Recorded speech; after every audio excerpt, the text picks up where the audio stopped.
artıq Şamaxı cəmaatı sizi çox yaxın və belə deyim də müalicənizi almış, dadını görmüş insanlar olarlar. Çünki hər həftə neçə müddətdir siz hər zaman oradasınız? 2 ildən çox. 2 ildən çox böyük bir zamandır. Yəqin ki, nə qədər də insan ürəyindən artıq gəlib orada şəfasını tapıbdır. Biz ürəklə bağlı təbii ki, kardioloqla danışacağıq və əsas bilirsiniz hardan başlayaq. Bu ürək sancması olur, Sayilə xanım. Bax, əyləşdiyimiz yerdə ay ürəyim deyən insanlar var və düşünürlər ki, ürək buradan sancdı. Yəni, bu həqiqətənmi ürəyin sancmasıdırmı, yoxsa bu bizə hansısa bir işarətdirmi, ürək sözünü bu formada mı deyir, hansısa bir formada və ya əzələ ağrısıdır, insan düşünür ki, ürəyi sancır. Çünki çox zaman bunu bir səhv salanlar da olur. Əslində o sancma dediyiniz sinir əzələ ağrısıdır. Sinir əzələ ağrısı. O formada ürək ağrısı olur.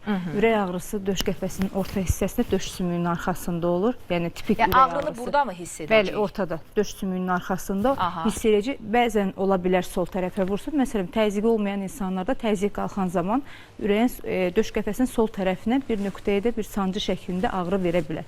Və yaxud da aritmiya, ekstrasistoliya dediyimiz aritmiyalar zamanı o ürəyin vurğusunu xəstə sancma kimi də hiss edə bilir. Yəni praktikamızda belə hallarda olub. Amma hansı konkret məsələn bununla yanaşı başqa əlamətlər var ki, məsələn bu dəqiqə Şamaxıda oturan və ya ətraf bölgədə oturan insan bilməlidir ki, o gəlməlidir. Bazar günü sizin bir kardioloq müayinənizdən keçməlidir. Məsələn, ürək özünü hansı şəkildə büruzə verir ki, ey mənim belə deyim də, məni daşıyan insan, biləsən ki, mən zədələnmişəm, vaxtında müraciət. Mən nə zaman kardioloqa getməliyəm? Bax, bu formada deyil. Əslində, bunu qeyd edeyim ki, əsl ürək xəstələri çox az hallarda kardioloqa müraciət edir. Dediyiniz kimi, İş işdən keçəndən sonra eləmir. Sancma şəklində ağrılarla falan müraciət. Amma tipik ürək xəstələri müraciət eləmirlər.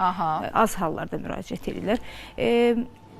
Səbəbsiz tərləmələr, yorğunluq, fiziki hərəkət vaxtı yorulma, döş sümüyü arxasında bir sıxışma hissi, ağrı, yanma, huşun itməsi bəzən ürək əlaməti ola bilər, bayılma.